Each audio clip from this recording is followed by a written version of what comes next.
अब समाचार विस्तार से।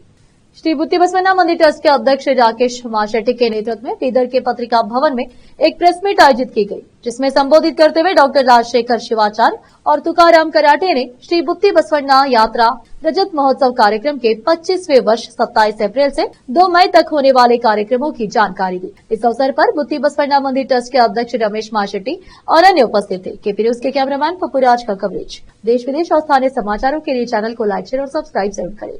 8 ಗಂಟೆಗೆ ಶತಸ್ಥಲ ಧ್ವಜಾರೋಹಣದ ಮೂಲಕ ಜಾತ್ರೆಯನ್ನು ಚಾಲನೆ ಕೊಡ್ತೀವಿ.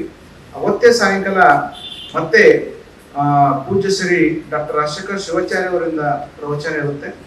ಮತ್ತೆ ನೆಕ್ಸ್ಟ್ 28ನೇ ತಾರೀಕು ಕೂಡ ಮತ್ತೆ ಆಸ್ ಇಟ್ ಇಸ್ ಮತ್ತೆ ಬೆಳಗ್ಗೆನಿಂದ ಕಾರ್ಯಕ್ರಮ ಹಮ್ಮಿಕೊಡ್ತೀವಿ.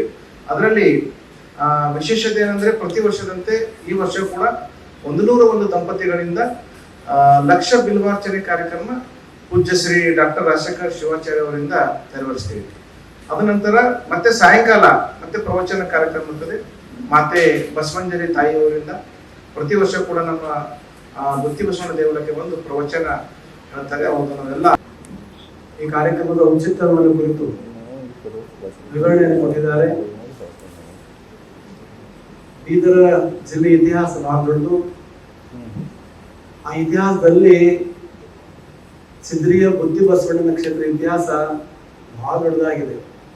ಸಾವಿರಾರು ವರ್ಷಗಳ ಪೂರ್ವದಲ್ಲಿ ಇದ್ದಂತ ಒಂದು ದಿವ್ಯ ಕ್ಷೇತ್ರ. ನಮ್ಮ ಬಸವಾದಿ ಶಿವಶರಣರಲ್ಲಿ ಅಗ್ರಗಣ್ಯ ಶಿವಶರಣರಾಗಿದ್ದಂತ ಮೇದಾರ ಕೇತಯ್ಯನವರ ಪವಿತ್ರ ಪುಣ್ಯ ಕಾರ್ಯಕ್ಷೇತ್ರ ಅನ್ನುವಂಥದ್ದು ಚಿದ್ರಿ ಆಗಿತ್ತು ಅನ್ನುವಂಥ ಮಾತನ್ನು ಹೇಳಿಕೆ ಅಭಿಮಾನ ಬರ್ತಾ ಇದೆ.